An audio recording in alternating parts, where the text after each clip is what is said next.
Hi, I'm Jeff Foxworthy, and welcome to Gamekeeper Podcast. If you want to learn more about farming for wildlife and habitat management, then, buddy, you are in the right place.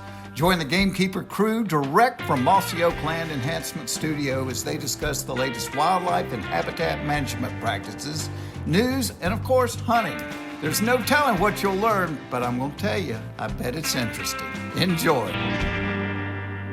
We're live in 3, 2, 1. All right, Lanny, here we are. In the studio. Welcome to West Point, Mississippi, home of Mossy Oak and the Gamekeeper Studio. Yep. It's turkey season is winding down. Yeah, I think you can feel it in the air. we've got about probably 2 more podcasts about turkeys, Yeah. and then we'll move on to another subject. Probably start talking about ducks a little bit, I imagine. Well, yeah, you've got one teed up for us, and so we've had a really good run of. I think we've had some great guests, some great discussion. Yeah, I do too. I think some of our listeners are ready to move on to other stuff, and some of them are like, we need more turkey stuff. Well, I mean, So turkey season's just now opening up in Missouri and Kentucky and all these places. We're gonna try to have We're burned out by the time it's, Well, we love turkey so much. We sure and do. there's so much kind of going on, and a lot of people trying to figure out what's up with the turkeys. Yeah, so I think it's been appropriate for us to have as many as we have. I agree. So are we reflecting already, or are we going to save that for... No, let's reflect later. reflect. But so today's podcast, we're going to have Dr. Will Gulsby he's from Auburn, and we'll have him on there. And I've also across the table down over here we've got Olivia Lappin. If you remember, Olivia is the grad student from Mississippi State. Yes. And she's getting she's studying quail, but she's a biologist. And so I asked her to join us today to help us come up with some better questions to ask. Because she may hear him, Dr. Gulsby, talking about something in his research that provokes an answer, a question that we wouldn't necessarily have. That's right. We hadn't had enough schooling, so we got to have Olivia in here to Keep it straight. Yeah. That's right. I like it. Yeah, I do too. So, it should be really interesting because he's doing some disease research. Well, I think the thing that what Olivia adds, she adds a lot, but we always approach it from hunting first perspective, and she's looking at things from a biology perspective first. So although she is a rabid turkey hunter. Would that be an objective perspective? I'm never objective. Yeah, so she killed her first turkey this year. Yeah, but with some big hooks on it too. He did. I know you're jealous. I can still see it. Yeah, but I'm also told by David that she's gotten up many mornings and gone by herself. Yeah. I have to say it's impressive. Well, it kind of drives me nuts when he always goes. I might as well just go and even hear a turkey or whatever, and always bring the gun just in case. Well, that's really good. Okay, Richie, we know you found that sound effect. So look, Dudley, the blood on the biologic. You said you had a few. Yeah, I have 3 really good ones. So let's get started. My buddy Andy DeRusso, he's been a big fan of this podcast since episode 1. And we just got to be friends. He started messaging me, and we're good friends now because of the podcast. His son, Bo, killed his first, we're going to say since this was in Kansas, it was a tom. It was his first tom. Tom. That's right. Tom. And we're all real proud of him. Killed it near Lawrence, Kansas, but we're not going to get any closer than that. Beautiful turkey. I saw the picture. And then one of my best friends from growing up, his parents practically raised me, Brandon Parker. His son, Brandon, killed his first bird, I'm guessing down in the Big Black River bottom, somewhere around nice down in there. Hines or Madison County. So we're proud of him. And then my second cousin, Phelps Dickerson. The guy that's got your last name as his first. He killed his first turkey at Catfish Point. Oh. Which is where all the turkeys were trapped. Were trapped back in the 70s. Yeah, I think that's where the turkeys. He's 7 years old. He was with his granddad Stevie, and mowed him down. Hey. 7 years old. He is a 4th generation Phelps turkey hunter. Turkey hunter. How about, can we get a horn for him? Yeah, 4th generation. There we go. So, well, that's just incredible. And then we've got We got a lot of stuff that happened last week. Yeah, the Mr. Fox situation. Absolutely. First and foremost. It was just incredible. It was. It all came together. It really was. Now I'm hoping that that we're going to be able to do a little recap with the Hazes to tell us what went on, so we can learn a little bit more. But watching that raw footage of the emotion of the moment, that was incredible. The world seems in balance now after Mr. Fox gets on the board. Yeah, that's for sure. He made a great shot because that was not an easy scenario. No doubt about it. I've missed turkeys in that scenario. You've missed a lot of turkeys in that scenario. I can witness that. Not a lot, but a few. I love watching it. He still A few. he still does it the same way. He picks his gun up at the heat of the moment and makes the shot. And they're sitting around the base of a big old tree. Just perfect scenario. Good stuff. It was. Now, did you have somebody you wanted to Well, my wife, Shannon, the Rio Roundup's still going on. She's on the board out there, so got back in town. She killed a big turkey, too. She always kills big, giant turkeys out there. So, but I think that's still going on. They got some licensing and sales hunts going on, so that's happening. Yeah. That's been a very productive week or a couple of weeks out there for them. Yeah, and there was Mr. Fox's vest has got a couple of notches on it last week, too. Yep, sure did. Neil brought it in here, barefooted. That you would have been impressed with the stories of who. Dudley, speaking of, how did that go? Where did your hunt go? I had a wonderful day. I walked almost sunrise. 11 miles with the Mr. Fox vest and was not successful, but I just had a good time. Yeah, well, that's important, Dudley. Yeah. I'm glad you had a good time. So, look, we're all laughing and smiling here, but there's one thing I wanted to bring up. It's been a sad week with the Mossy Oak Properties family, the Mossy Oak family, Chris and Peggy Holly. Her father, Bud Nixon passed away, 96 years old. Yeah, huge influence on this place. One of Mr. Fox's best friends. One of the places that Toxie used to go hunting as a child, so it's been a huge influence on this place. Will be sorely missed by everybody. Yes, and I just wanted to say, and we all do, that we're all thinking about the Hollies and what's going on there. It's sad times for sure. It was a really, really sweet, loving funeral, as you witnessed as well. On a beautiful place. Yeah, it was. I imagine you could probably hear a turkey gobble from there. You probably could. You sure could. So, all right, hey Mac, where are you? He's over there. He's looking at OnX again, trying to find one more place to turkey hunt before he gets out of here. We still got a few more days left. Yeah. I tried to get him yesterday. I said, I'm kind of burned out. He's like, I'm not. I'm like, me neither. I just want to hear one more bird gobble. Just one more time. It's always that way, Mac. So, one more. Do we have a commercial? We do. So we came out with a new product within Biologic, and it's our plant and soul food with organics. It's a triple 15 with major micronutrients. I think it's going to be an amazing product. We've seen some really good results on comparison tests.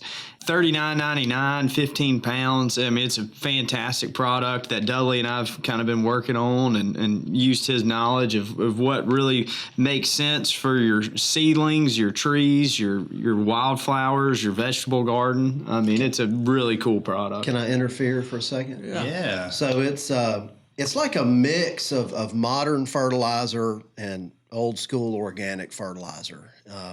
And it's got slow release and quick release components. So like one of the controlled release fertilizers we've used in the past does not really release nutrients when the soil is cold or damp as well, and they're not as readily available. And so we kind of designed this one based on year-round availability of nutrients.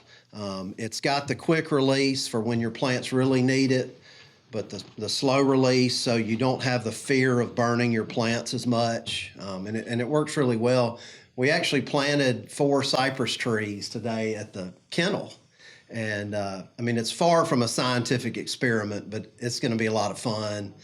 We just planted 4 cypress, and 2 of them we fertilized, 2 of them we didn't.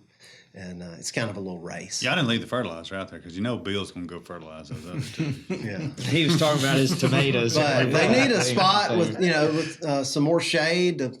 Dogs. It's fun to put the dogs in a more of a real world scenario. So maybe someday we can put the little platform down for the dogs to Well, what tells me that this is going to be a great product is Dr. Ed Snoddy worked on it, help bring those components together. He's brilliant at this kind of stuff. That's what he does. Yes, I mean he's really smart guy. So we've got. I don't think there's anybody better to do that. No. He helped develop Perfect Pond, which is. That's right. Hugely successful. That's right. This thing's in a bucket too, so you can throw it in your four-wheeler whenever you go afield, So it's ready to go. A guy can go to plantbiologic.com or nativenurseries.com. And what should he key in to find it? Biologic plant and soil food with organics. Okay. There it is. All right, guys. Well, that's some good stuff. So, New product, Richie is on the board. Yeah, he is on the board. Hey, this is Dudley from Native Nurseries. I spend a lot of time deep in the woods looking for special trees. OnX keeps me on track and helps me be sure I can find them again and my way out. Try it out for yourself and see. Use coupon code Mossy Oak to save 20% on your OnX subscriptions. All right, guys. Well, look, I am really excited. We've had a bunch of different guests. We've been talking about turkeys, but I follow this guy. I've been hearing about him. Will Dixon kind of made an introduction, but Dr. Will Gulsby, he's from Auburn now. That excites me. Oh, it does. Yeah. So if we need to. Now, Richie, you're going to have to hit the horn for War Eagle somewhere These in there. guys are Mississippi State folks over here, Will, and it's just hard sometimes. But look. Well, there's good folks at Mississippi State, too. I work with several of them. Yeah, that's kind of. How old you, Bobby? Well, he's taking the high road. Good job, Will. Yeah, that very much. But we're real excited to have you here, Will. We've had Dr. Chamberlain a number of times, and I think y'all do some work together. And that's right. So your name's popped up a bunch, so we're excited to finally have you. Yeah, I'm honored to be here, guys. Hey, there we go.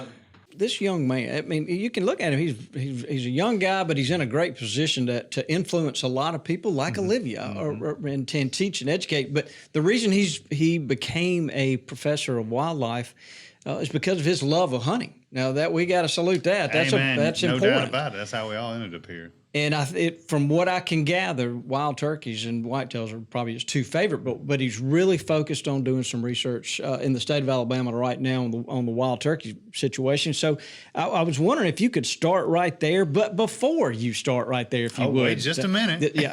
I want to ask you where you fall on the thought of long-tailed cats in the state of Alabama. Hey, I can see by the smile that he knows they're there.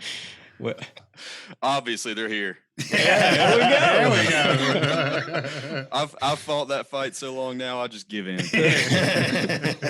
Who am I to argue? Yeah, well, Lanny saw a black one time. It wasn't black. Anyways, we've been talking about this for like 90 podcasts. Have you ever seen anything that just polarizes people, like asking about a long-tailed cat? Not much. And they're always black. Mine wasn't.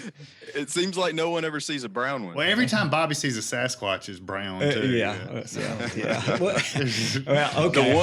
The ones that get me the most are, every now and then a trail camera picture will come around and, they'll say, "Oh, I got a picture of this cat killing this deer behind my house in North Alabama."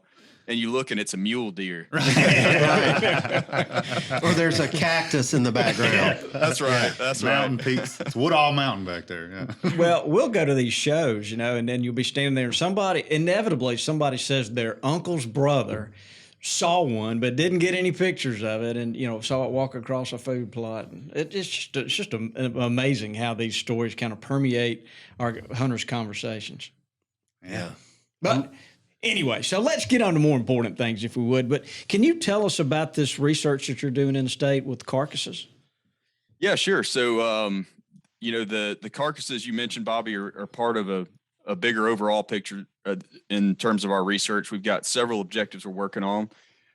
This all kind of started a little over a year ago. And I don't know if you remember, or if, I know Mike's been on the podcast several times, but he talked about, he had the hunting public guys come down and film some of his research in the field in Georgia. And, after they filmed that episode, the hunting public guys got really interested in getting involved in turkey research. And specifically, they wanted to do some stuff in Alabama. So they asked him, what's the best way for us to get involved?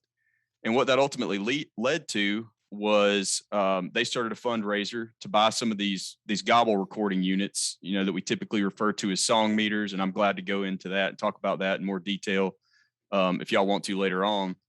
And Mike called me and said, "Hey, look, we're trying to raise funds. I don't know how well this is going to work, but we'd like to put some of these Gobble recorders out on wildlife management areas across the state." And at the same time, I'd already been talking to the Alabama Wildlife Federation and Turkeys for Tomorrow, and both of those organizations were really wanting to get some turkey work off the ground, and we'd been, kicking some ideas back and forth. And that really just turned into a great opportunity for us to leverage some of those funds that Mike was already working on securing through the hunting public to turn this into a bigger project. And so it's really evolved from there. Wow. Well, so the song meters that you mentioned, can you explain how those things work? Yeah, sure. So they're about the size of the main device. The electronic portion of it is about the size of a trail camera. And we can program it to record audio whenever we want to on a predetermined schedule. So we go out and we put these out, systematically across a property that we're trying to survey for turkeys. And we attach a coax cable to it, run that about 30 feet up a tree. And then we attach a microphone. So we're just trying to get that microphone up above the vegetation so that we, can record sound from a larger radius. And then we leave those out, and they're programmed this year to record from about an hour before sunrise. So we capture all that gobbling on the tree, and then they continue to record gobbles, well, really all noise, for 5 hours after sunrise. Can these things send notifications to your phone? Just wondering. I was just wondering. I don't know. No, they don't have cell link options for these yet. I have to talk to our buddies at Spartan about this. Yeah, that sounds incredible. Yeah. So, do you have many of them start gobbling that early? The hour before daylight is not that early. Typically it's around the time that you would imagine as a turkey hunter. It's about 15-20 minutes before they start flying down is when most of the action starts. Yeah. Randy heard one at 5:30 the other morning. That's early. That's early. Yeah. That's 30 minutes. I don't know about early. y'all, but where I've been hunting this year, I feel like it's been late every morning. That was the earliest one I'd heard. I hadn't heard one that early. Well, it seemed like every year, you'll get out of the truck and there'll be one gobbling, right. and just like, be, right. yeah. And he's just like, dark. Maybe he is just really excited. Fired up. Yeah. It seems like if they do gobble earlier, they're more fired up. So on these management areas, Will, do those birds, can you say, like, from a scientific point of view, do those birds gobble less than birds on private land?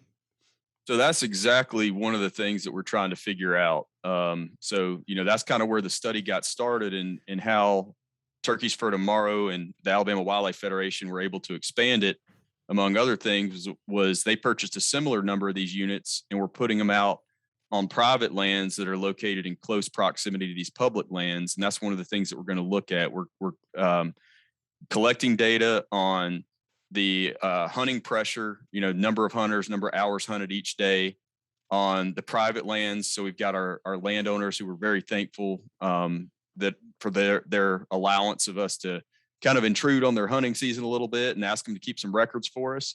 And then Alabama Wildlife and Freshwater Fisheries also keeps up with that information on their public lands through their app.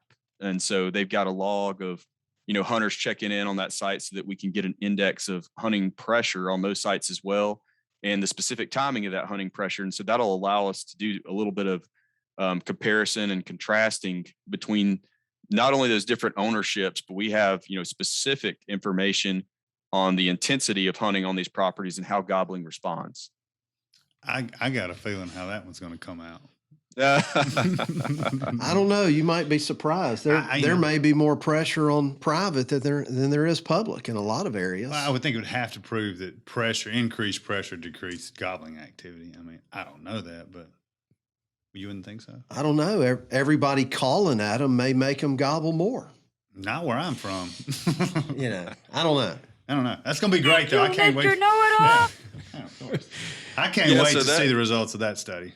I also have a question for that study, too, if you don't mind me asking. Yeah, sure.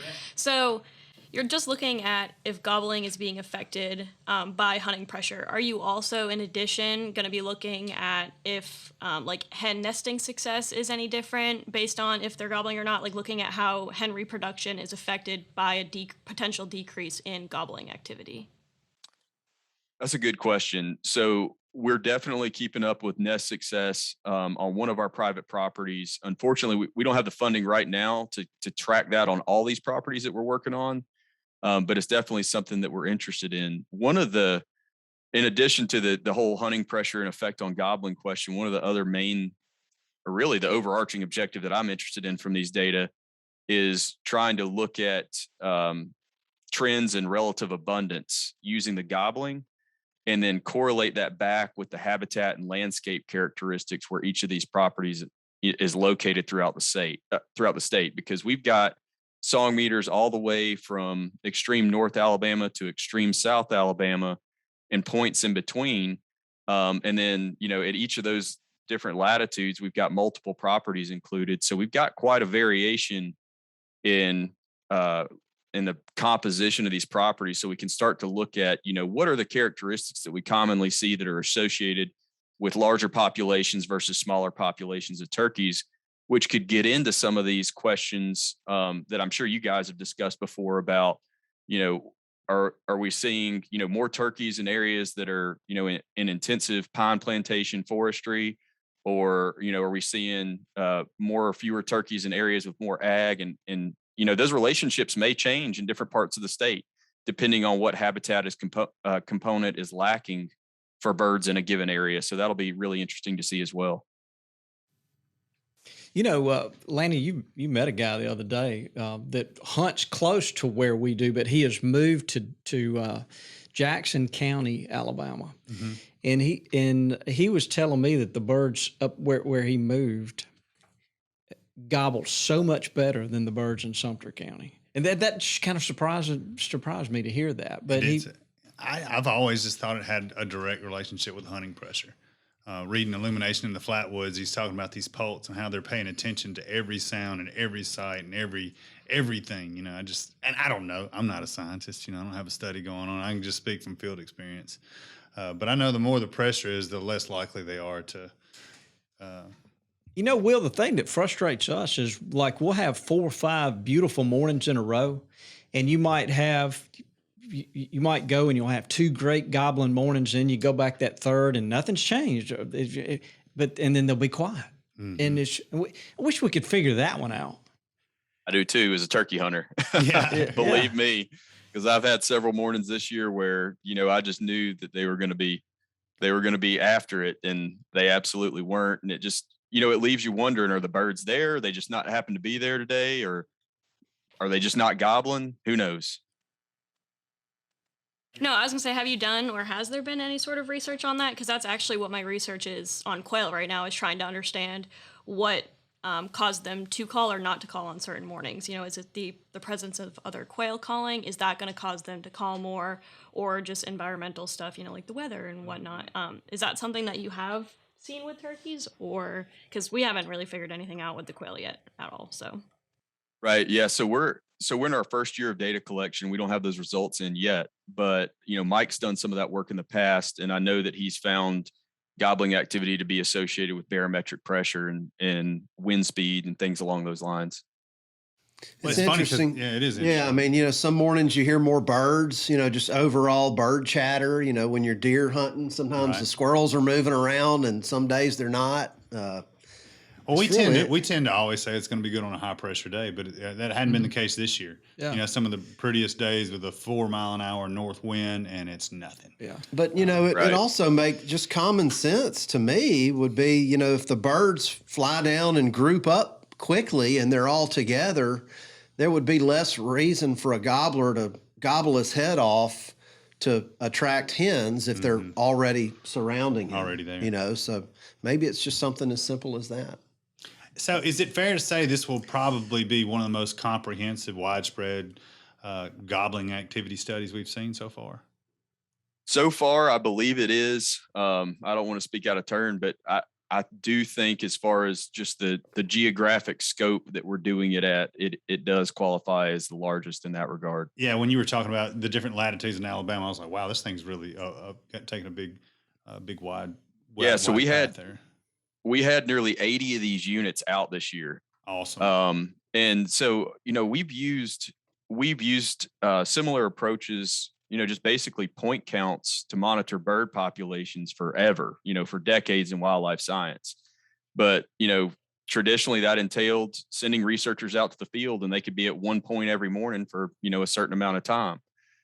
So these units have allowed us to overcome that limitation. But then the problem that they create is, you've got 6 hours that you have to listen through potentially for each of these units each day. That's a lot. And I added it up the other day, and I factored in, what we typically pay, the research technicians, which are often undergraduate wildlife students, to go through data like that to help us out with research.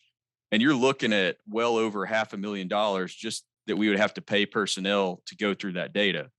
Wow. And so, and one of the great things about the partnership between my lab and Mike's is that they've been working on for a while developing a machine learning tool, basically, artificial intelligence, if you will, to go through that data for them and cut down a lot on the processing time. So it can go through the data.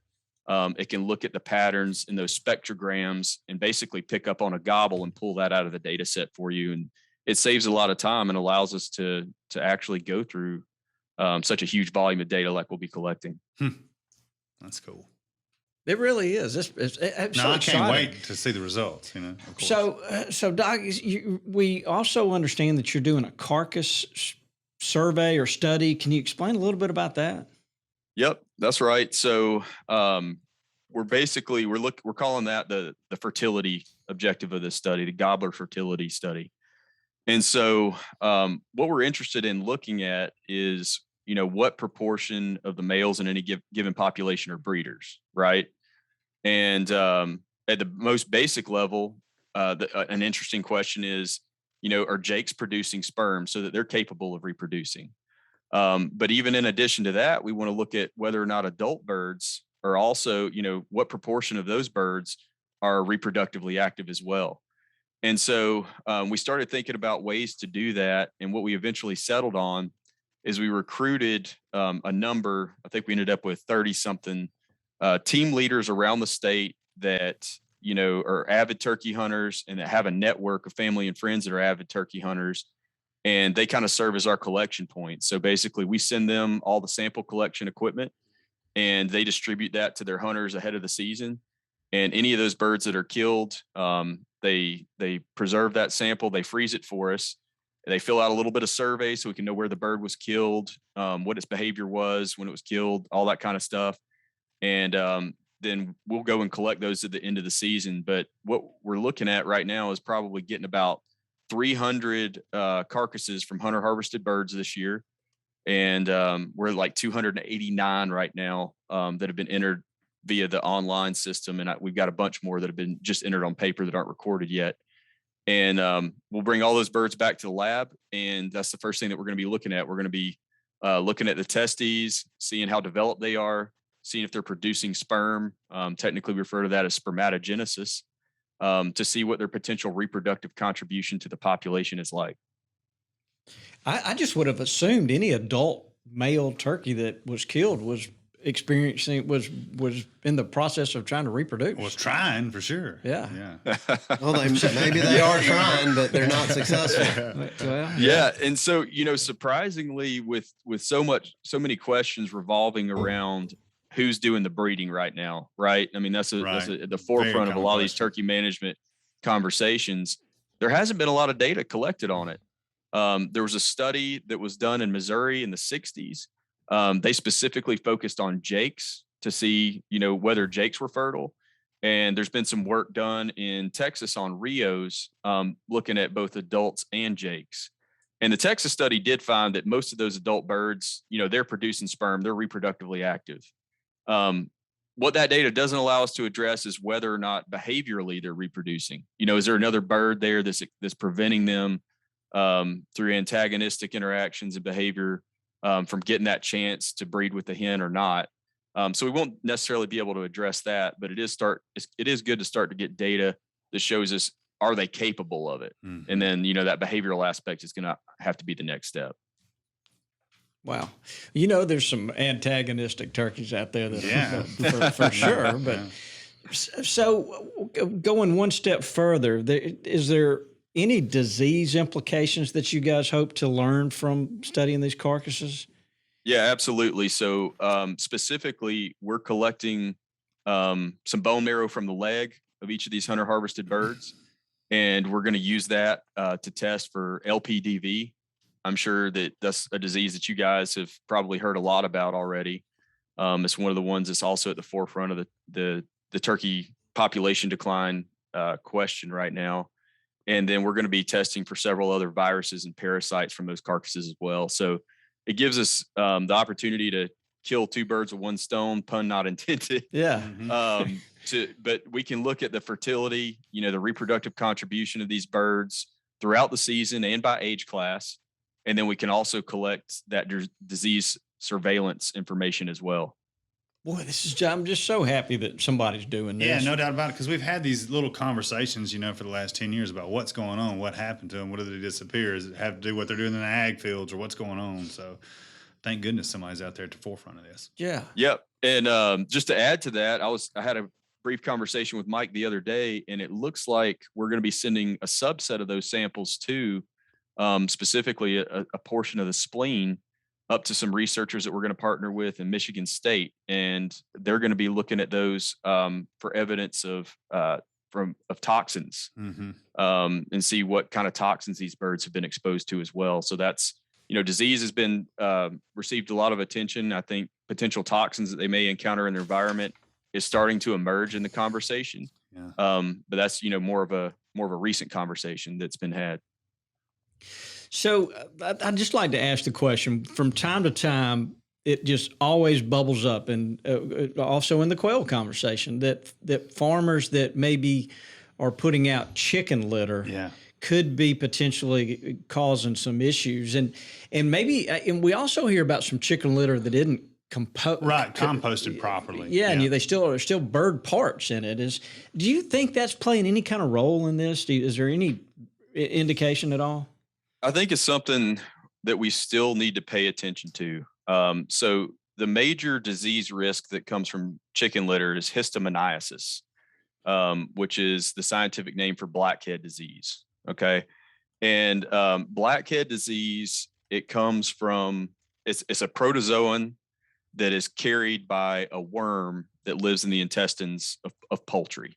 And so we know that there are high rates of infection in domestic birds like broilers, but the one thing that really cuts down on the risk of disease transmission from broilers to wild turkeys is that they're harvested. Those birds are harvested, meaning the broilers, before they've typically been around long enough for that worm to complete its life cycle and then potentially pose that disease risk to wild turkeys. So based on that, it seems like there's a limited risk of infection from broiler chicken litter, as is commonly practiced. But, if you have a situation where a producer is potentially running, multiple 6-week cycles of birds on the same litter in a chicken house, then it could become more of a concern. Or if you're using litter from laying houses, which obviously, those chickens are allowed to reach a later age and the life cycle of that parasite is able to complete, then that litter could potentially pose some disease risk if spread out in an area where wild birds could have access to it as well. Does that make sense? Yeah. Wow.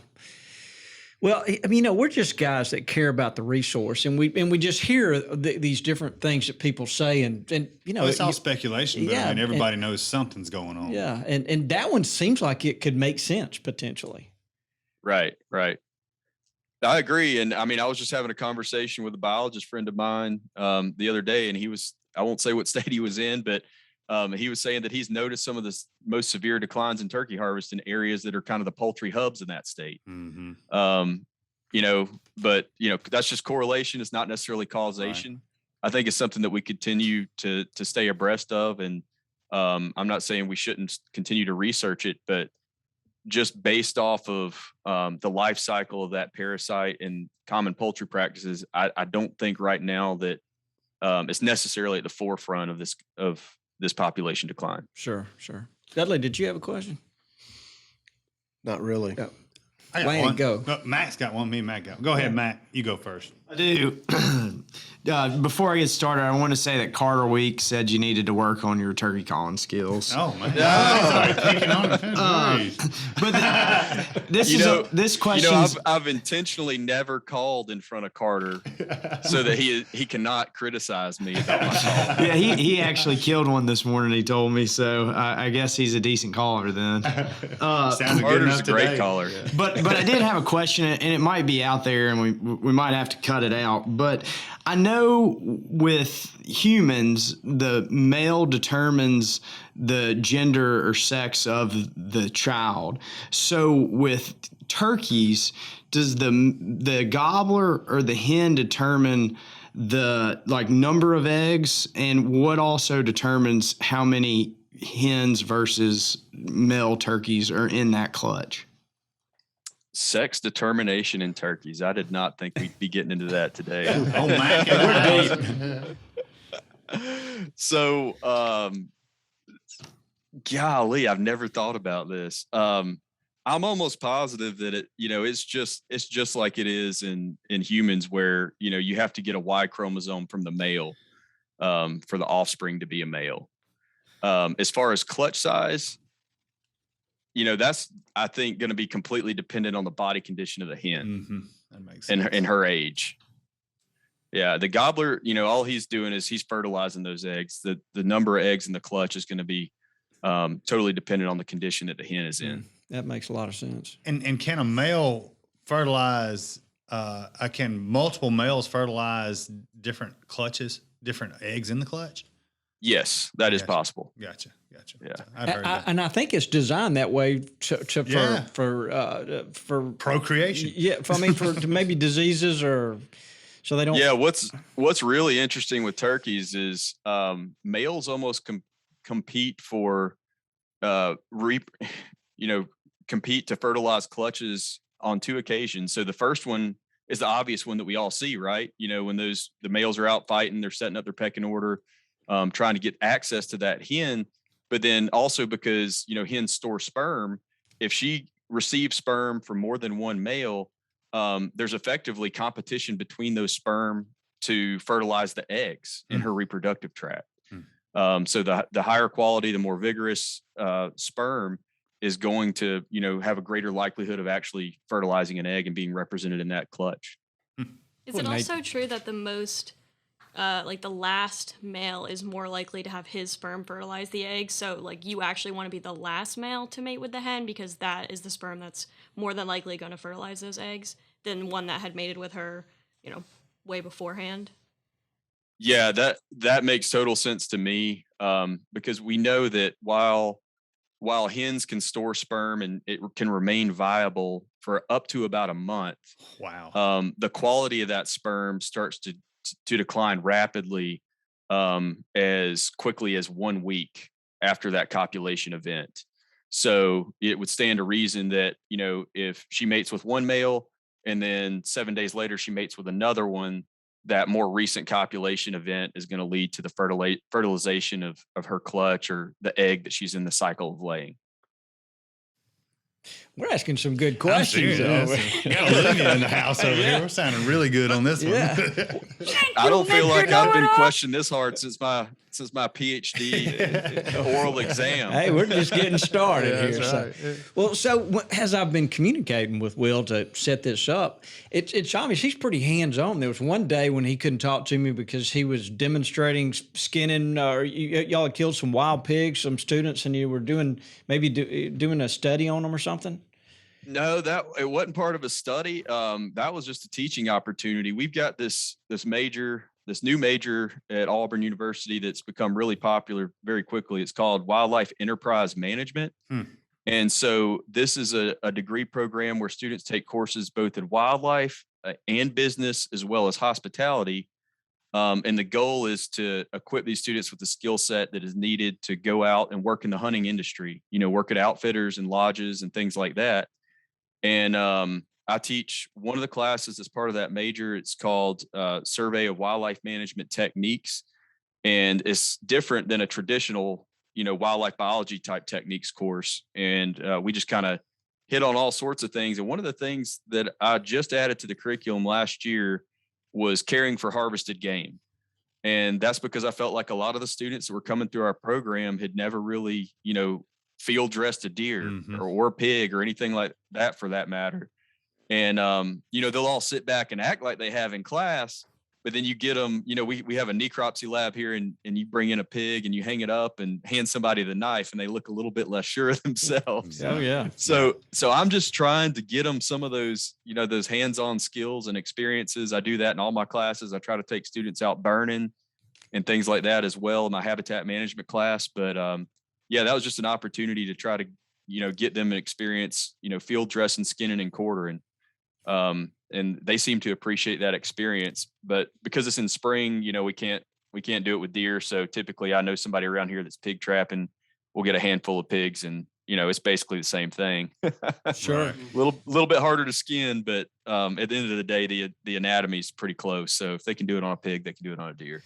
So I would imagine you get asked a lot of questions about pigs, and we've been hearing that for years that there was some research being done over there. At Auburn. Yeah, trying to keep the pigs from maybe making them sterile. Maybe there was a feed going on, but I mean that's kind of a rumor that we've been hearing. But are we?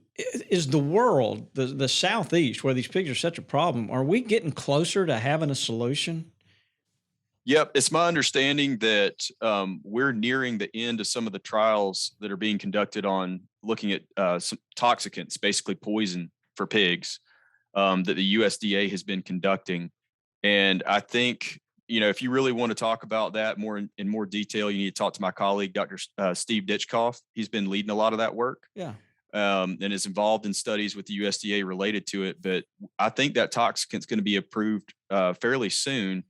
But it's not going to be one of these deals where you can buy that, go down to, your local co-op and just buy pig poison. It's probably going to have to be put out by certified applicators. It may be licensed for specific areas. And I think, there may be some regulations related to how it's dispensed as well. Because the problem with it is in any poison for that matter has always been making sure that you get enough of it and that it's very specific to the targeted species that you're trying to remove and that you're not incidentally killing other wildlife with it. Yeah. Well, it can't get here soon enough. There you go. Bring it on, Richie. We've been talking too, specifically this year about where we've noticed just in field observations where we've obviously have a lot of hog infestations, and it seems like the hogs are driving the turkeys out. I don't know whether there's absolutely depletion of mass crops from the fall or what it is. I didn't know if anything in your studies would help maybe shed some light on that too. Yeah, so we also partnered with the Alabama Farmers Federation, and we're addressing that. So Steve on his site, I just mentioned Steve Ditchkoff a minute ago. He's got a research site where they are they're looking at turkey nest success rates and behavior and the areas that they're using GPS transmitters before and after pig removal. And we're going to be putting some song meters on that site too to see how gobbling changes as a function of pig removal as well.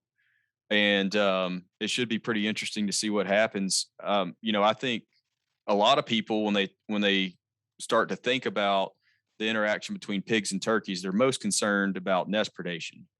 But from the data that's been collected so far, it doesn't seem like pigs are really a major nest predator. Sure, if they come across a turkey nest, they're going to eat the eggs, right? But they don't go out specifically targeting those eggs. What I'm more concerned about is, number one, the competition for food resources. Lanny, like you just mentioned, they go in there and they vacuum up acorns that turkeys otherwise would have eaten. That could lead to reduced body condition in hens throughout the winter. It could affect overwinter survival. And very importantly, too, it could affect what quality she's in going into the spring and maybe affect her clutch size, for example. But in addition to that, you've also got a lot of landowners that can't manage food plots the way that they would like to because of the pig damage in an area. So they prevent them from being able to provide that additional food supplementation on top of the native habitat management that they may be doing as well. And then thirdly, like you mentioned, turkeys just don't like being around pigs. Right. I think that's a huge part of it. And, I hunt in a place that we've got a fair number of pigs every now and then. And, they'll come in and ruin a deer hunt too, because in the fall, deer don't like being around them. So there's that resource competition that is my primary concern. And then also you've got the behavioral what I refer to as behavioral exclusion component on top of that is a concern as well. Interesting. Yeah, I can't wait for this stuff. We've been hearing from some of the locals, Toxie included, they're seeing what they think that the turkeys are actually shifting their spring hangouts from, creek bottoms and big hardwoods down in the bottom, and they're hanging out on these upland sites now to try to get away from the pigs, it seems. Areas they normally didn't occur in the spring.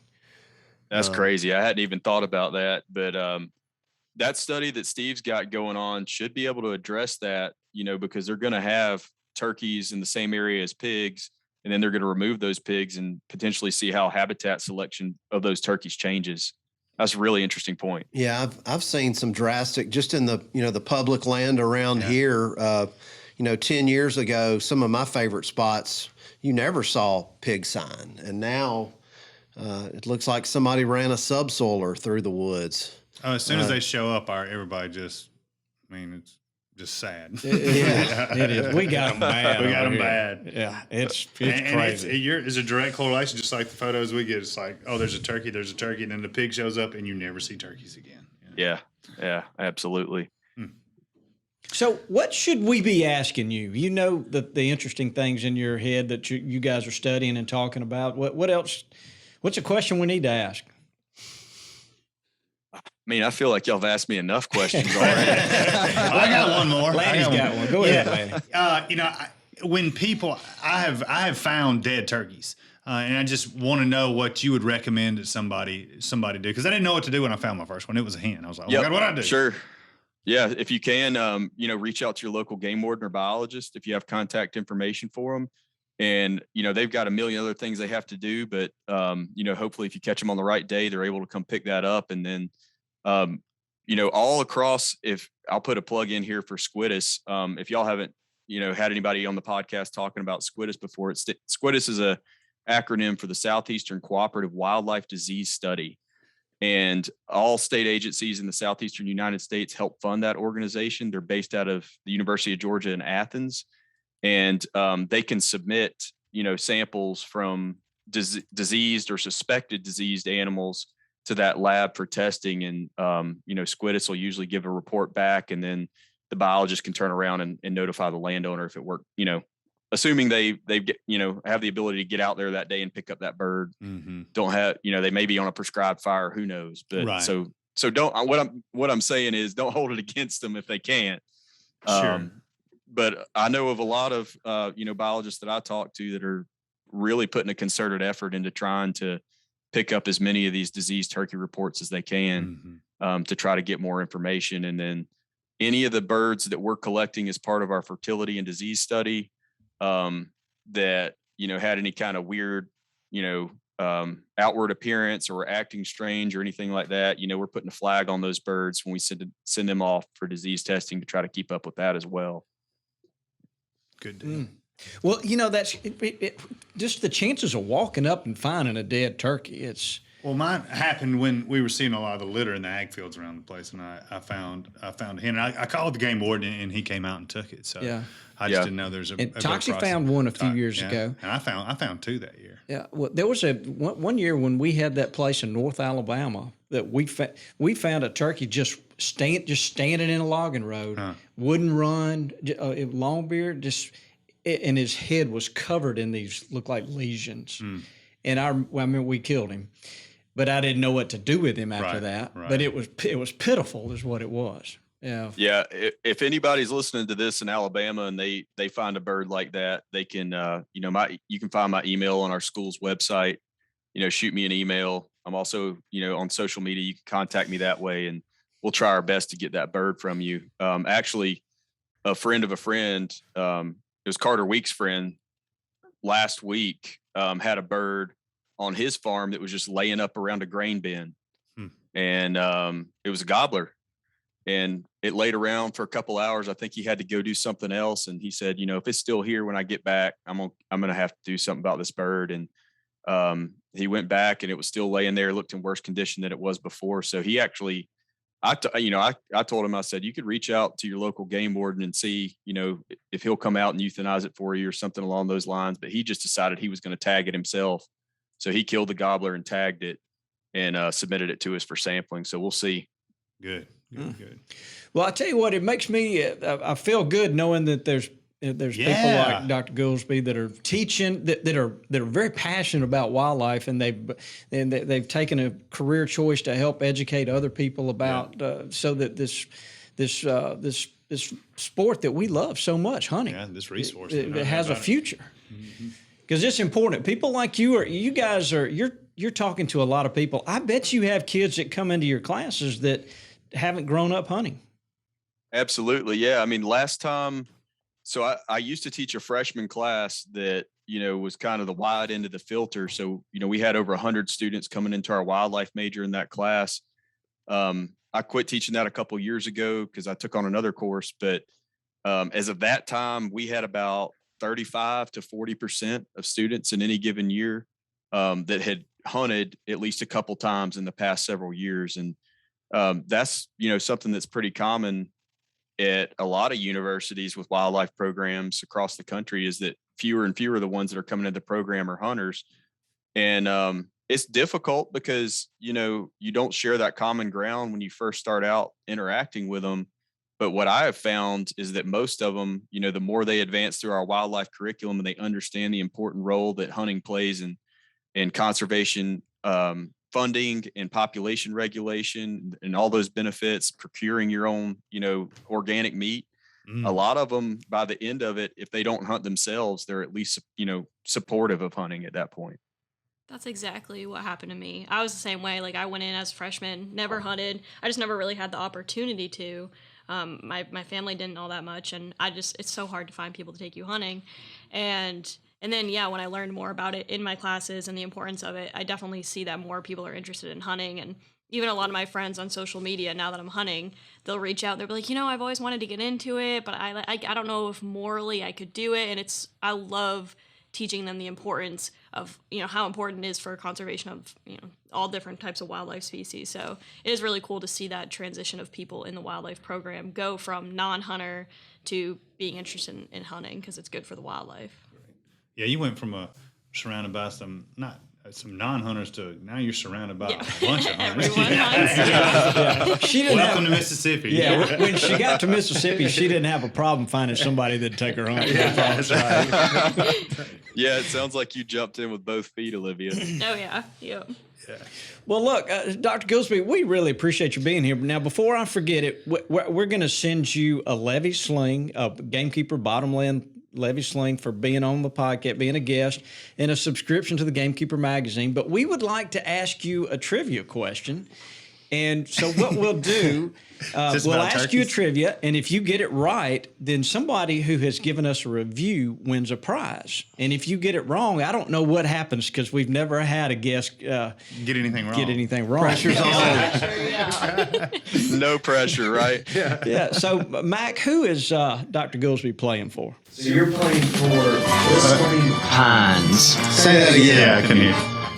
So you're playing for Whistling Pines. Okay, and he gave us a review, I guess? Gave us a good review with the subject, be a maker, not a taker. Oh, hey, that's playing on... Dr. Lashley. I wonder if this is an incognito version of Marcus Lashley trying to get some free Another stuff. levy sling, you can never tell. So the listener, the review maker, will be receiving a Avery Bottomland shotgun case, if you get this right. Oh, yeah, floating shotgun case. Bottomland. Man, that's great. Yeah. I've got one of those, and like 20-something years old. They're phenomenal stuff. Still use it. And if you ever fall in the water with your gun, it's really useful. Very useful.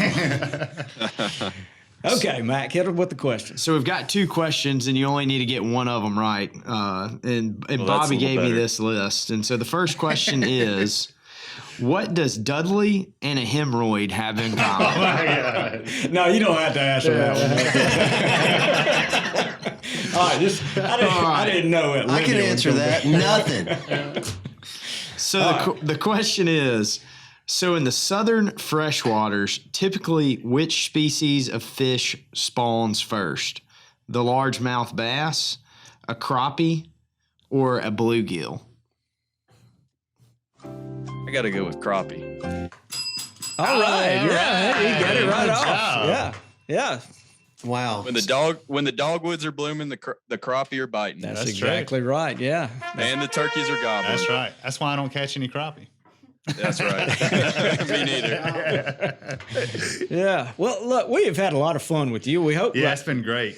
We need to get you back on. We can talk about some other subjects. I can't wait for these results to come out. How long are we looking at? How long will it take? We'll start having some results this summer. We'll have Nice. some preliminary stuff to share. I like to put that stuff out every now and then on my social media account to just kind of keep people engaged. They love to eat that up. I mean, I tell you what, hunters are probably more informed now than they ever have been. And that's a great avenue that we can use to get some of that research out. But ultimately the study's planned for 3 years. So we'll have our final results at the end of 24 or so. Great. Can't wait. Will, what is your social media and any other things you want to share before we get out of here? Yeah, sure. I'm most active on Instagram, and you can find me at Dr. That's Dr.Will_Gulsby, and that's GULSBY. Okay.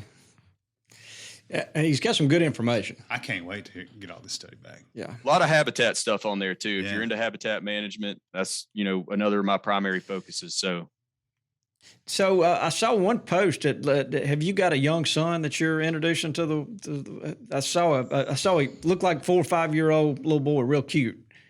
yeah, he's 2, but he looks like looks like He's a might be- healthy young 2-year-old. Yeah, he's 98th percentile. So Man, kill yeah, it. he's big for his age. Yeah, we were out putting out some cameras last weekend around this spot where these birds have had me chasing my tail, not trying to figure out what they're doing. And he came out with me. We were riding around on the Ranger putting cameras out. I got a little 7-year-old daughter too that she's really into it, and has been out in the deer stand with us several times so far. She won't sit still enough to turkey hunt. But yeah, we did put some cameras out, and I got some nice pictures of deer, hogs, and coyotes, but no turkeys yet. Well, it's so much fun being with your kids out there. I can speak for that. Absolutely, they eat it up, and I mean, that's what drives me every day is just trying to think about, they may choose to be hunters, they may not, but I want the animals that we love to chase to be there to give them the option to if they decide to. No doubt about it. Yeah, well said. Very well said. There it is. Boy, Rich is burning that horn up today. Look, Chairman of the boards. we have had a lot of fun, Will, and look, if there's anything that we can do, at Monsieur we started this collectively started this. It's a turkey stamp and raising funds that will go to. We're going to continue research to do projects this. like what you're doing. So hopefully in the future we can do some things to help you. Yeah, I think that's awesome. I think that's awesome, and that's gained so much traction. I feel like I've been seeing it everywhere now. So kudos to you guys for that. Well, Putting money where the mouth is. that's right. Conservation in action. I'll tell you what I learned. I learned I'm going to be careful what I say when I'm walking around in the turkey woods now, because you never know who's going to be listening. Yeah, that's right. Well, most of the time we we pull out those gobbles with that automated process, but we do a little bit of verification every now and then.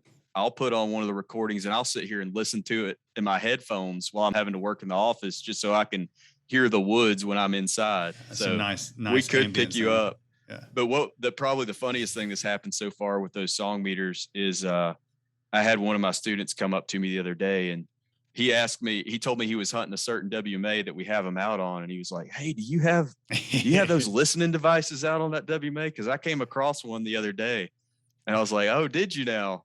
And he's like, did you put those in places where, there's a lot of turkeys? And I said, I can neither confirm nor deny that. Yeah.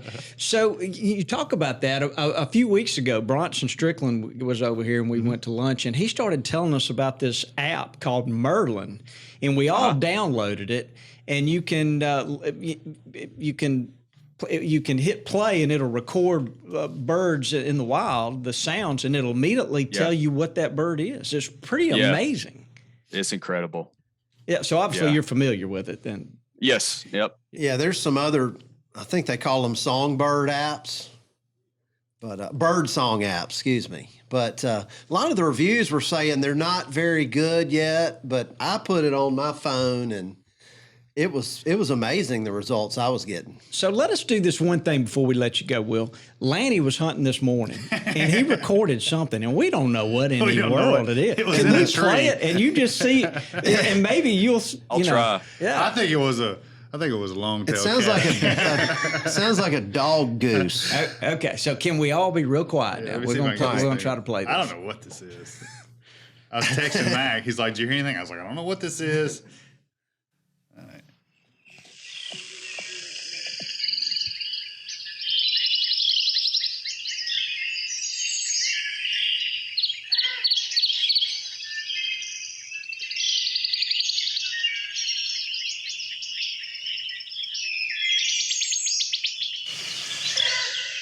What in the world is that? Does it do it Barely again? hear it. Yeah. You might not be able to hear it as good as we can. Sounds like a cross between a crow and a goose. I don't know what it was. It's really bizarre. I was thinking maybe Jake had laryngitis or something. I don't know what it was. Hey, Dudley, I know you're real big into plants. So do you use iNaturalist for any plant ID? He is our plant ID. It's all right there with Dudley. I use myself, but I need to get something like that because my stronghold is trees, and so I get stumped on a lot of stuff on the ground. These plant apps have helped him because he doesn't get texts from us all the time. He's like, "What is this? What is this? What is this?" Yeah, there's some little obscure forbs and stuff that I'll run across every now and then that I'll use it on, and it does a fair job of getting me in the ballpark a lot of times. So. Okay. Yeah, Bronson was saying he uses something on Google. Yeah, Google Image I think or something. Toxie uses, is it called Picture This? I think so, yeah. Picture this. Okay. Yeah. But yeah, I probably need to do that. And it's made it so much easier to study. My habitat class, I teach a lot of, I focus heavily on forbs and grasses because they get a lot of, tree and shrub ID and dendrology, our dendrology course here. Mm-hmm. But it's helped those students out so much with studying because in the past, we'd introduce a plant and then they had to go out and find it again. And they weren't really sure because it was only their second time looking for it. But now that they've got these apps, it's turned into a huge study aid for them. Well, if the technology is there, why not use it? No doubt. I question why our kids are still doing math and stuff in school for that reason. They're letting my kids use a calculator doing math at the same time. I'm like, what? Anyways. Well, I enjoyed this time with you guys. Sorry. Yeah. Got a little bit of the ADD going on. We did too. Thank you, Will. I didn't mean to sidetrack us. No, we are the kings of sidetracking. Hey, thanks for what you're doing. Thanks for the studies you're doing. Like Bobby said, this resource is, it's important to everybody in the country, and not more. I wouldn't say it's more important to this than anybody else, but we cherish it more so. Yeah. Thank you so much. We appreciate it. Enjoyed it, guys. All right. Stay in touch, Will. Thanks Thank you, again. All right. All right. Well, that was really interesting. No, super interesting. Super interesting. So, Big Brother is in the woods. yeah, boy, Yeah, I he's bet there's a listening lot to of you. people that walked up on those things and said, Like, what is that? Is that a cell phone tower? They got me again. They listening to me. Yeah. Well, Dudley, have you got an Ask Dudley question for us? I do. Let's do that. It's kind of a long question, but do you Is it a have it? short I've got answer? it in front of me if you don't have it. Yeah, I've got it. So I have a tree related question. This is from Chris Vogt. VOGT. With a silent T. I did guess. not figure out how to pronounce that. Sorry, Chris. All right. Vought. I have recently expanded a food plot in the middle of a wooded area. It is located at an intersection of 4 logging roads. It was an old log deck. There's also a scrape under a dogwood tree at the edge of the food plot that is always used. I've expanded the food plot, and this tree is now in the middle of the food plot, basically like placing a scrape tree in a food plot. All the brush and small trees around it were removed. The tree was damaged 5 years ago by a tornado when another tree fell on part of it. Since this tree is always being used for a scrape tree, I would like to keep it alive if possible. I have some pictures of the damaged tree that would be helpful. Is there anything I can do to save this tree? If not, would you recommend that I plant another tree near it, potentially to take its place? And what species do you suggest? Okay, and it also says he's in Southern Illinois. So good question, Chris.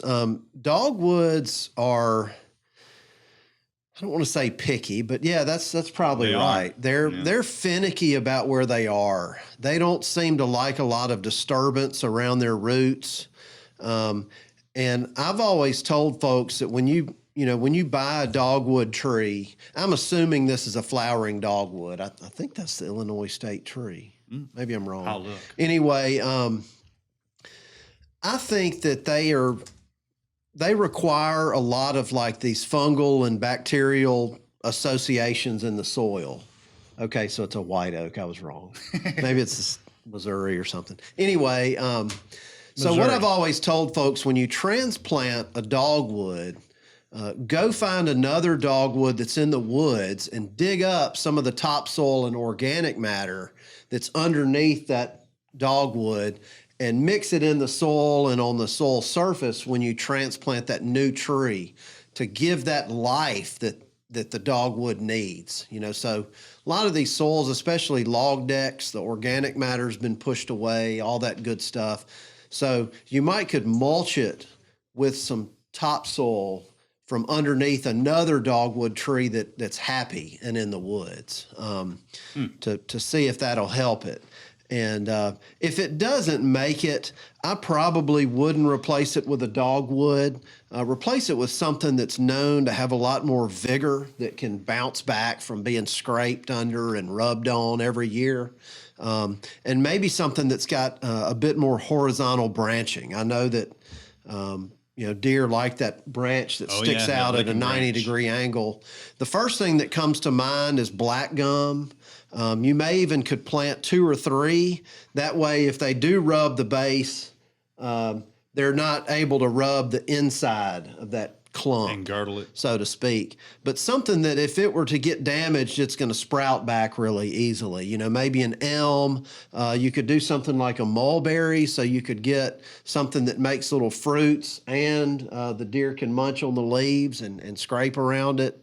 Or maybe even another oak, something in the white oak group sounds good to me too.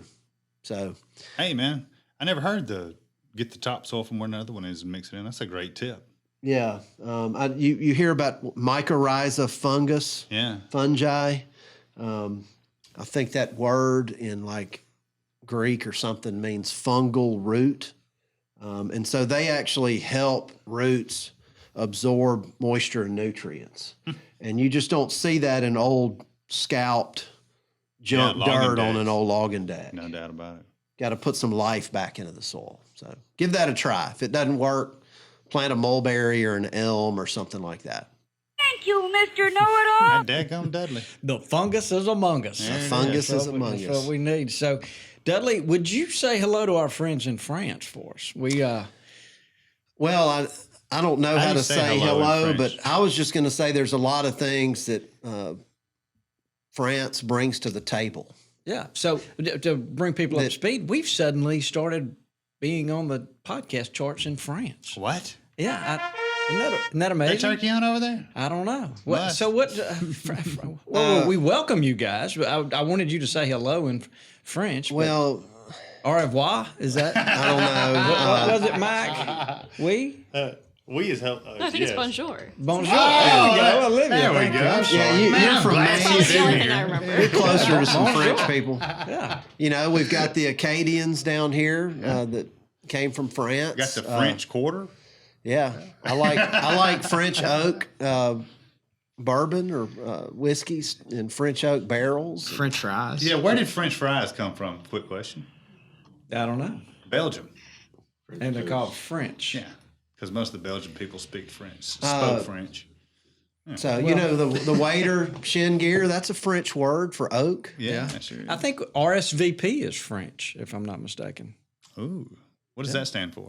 Matt, could you fact check me on that? I think I'm 99% sure I'm right that that's a French term. Didn't they give us the Statue of Liberty? Or I mean, something? I can dip my fries in mayo and thank the French for that. They what? Yeah, that's gross. Well, so yeah, this has been really. It is French. We're running off here. It is. It is French. It's please reply in French. That's right. So there you go. Oui. Y'all learned something. So if I ask you, what did you learn today? What did you learn? Olivia, I'm looking at you. What did you learn today? I just Olivia? didn't know much about like all the disease stuff, so I thought that was really cool with like sending in the bone, like the bone marrow and stuff like that. I really don't know much about diseases, so I think that's really cool that they're looking into that stuff. So, do you think any of this that you heard today could be applied to the quail that you guys could use? Yeah, I think so. Actually, the audio recording unit thing that they're doing with the gobbling, a grad student in my lab, he just graduated, but he put some out at my study site to see if we could also pick up quail calls on those. Because like he was saying, it takes a lot of manpower to get out there every morning to record, this is how many gobbles I heard or whatever. So it'd be so much easier if you could just throw those out and then have like smart technology pick out the calls, and then boom, you've got like a population count. So are the bobwhite beginning to start whistling? I think slowly. They have elsewhere throughout the state, but they always seem to start a lot later here. I've got a grad student a little bit farther south at Itchaway, and they're calling like crazy. So Itchaway Plantation. Yes, I think so. And that's in Florida? I think it's in, I don't know if it's Georgia. Maybe Florida, North Georgia. Like North Florida, South Georgia, somewhere right in there. Yeah. I think, It's a legendary quail hunting place. Yeah, he's got, I think he has like 100, I think he's up to 100 birds radio collared right now, and so he's tracking them, and he's trying to look at how fire affects their movements on the landscape and stuff. So it'll be really interesting to see what he gets from that. But up here, I haven't heard anything yet, but should be soon. Anecdotally, I think this time last year I was hearing some quail whistling in a cutover in Sumter County, and hearing one over in Lamar County whistling now. Because I remember thinking, well, it's turkey season still too. Didn't we hear some last year turkey hunting? We did. Yeah, we sure did. Yeah, we sure did. Yeah, that just first thing in the morning, they were just really vibrant. On those clear cuts. Yeah. It was interesting when that F5 tornado went through my farm 12 years ago during turkey season. The next year, so this was 1.25 miles wide of devastation, and I had not seen a covey of quail in probably 20 years out there. Saw 2 coveys the next year after that tornado. So just you instantly make good quail habitat, and the quail instantly tried to rebound. Pretty cool. Boy, I hope they do. They're such a fun little bird. Love to think about that. I don't care if I ever hunt another wild covey, but knowing that they're there and hearing them whistle just makes me happy. Mm-hmm. So, yeah, they are. Mac, have you got anything before we get out of here? Cool story, bro. If we figure out how to get turkeys and quail to roost in trees, I think we'll be all right. No, but seriously, wait, whoa! I do have turkeys roost in trees. I mean, lay eggs in trees, make nests in trees. Yes, but on a serious note, I've never thought about that, man. But that's. Get a wild turkey stamp on mossyoak.com. There you go. I mean, they're still for sale. I mean, it's 100% of the money goes to research, and I mean, great calls, and go check them out. Super excited about that. And you get something out of it too. Yeah. I mean, you get a cool stamp, a memorial stamp. Yeah.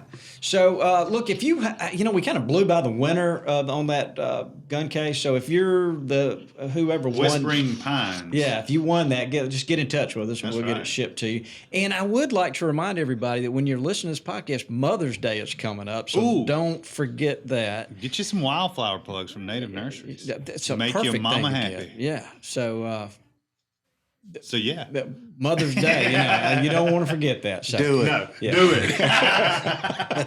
All right. Does anybody have anything else to say? Olivia, thank you for being here. Yeah. Thank you so much for I being love here. Yeah. Good. You added a lot. We like you better than David. 100%. I won't tell them. We'll tell him. Don't worry. So anyway, if there's nothing else, why don't you say goodbye, Dudley? Goodbye, Dudley. Get us out of here, Mac. Thanks for tuning in to this week's episode of the Gamekeeper Podcast. And be sure to tune in again. Subscribe to Gamekeeper Farming for Wildlife magazine and don't miss the Mossy Oak Properties Fistful of Dirt podcast with my good buddy, Ronnie Cuz Strickland.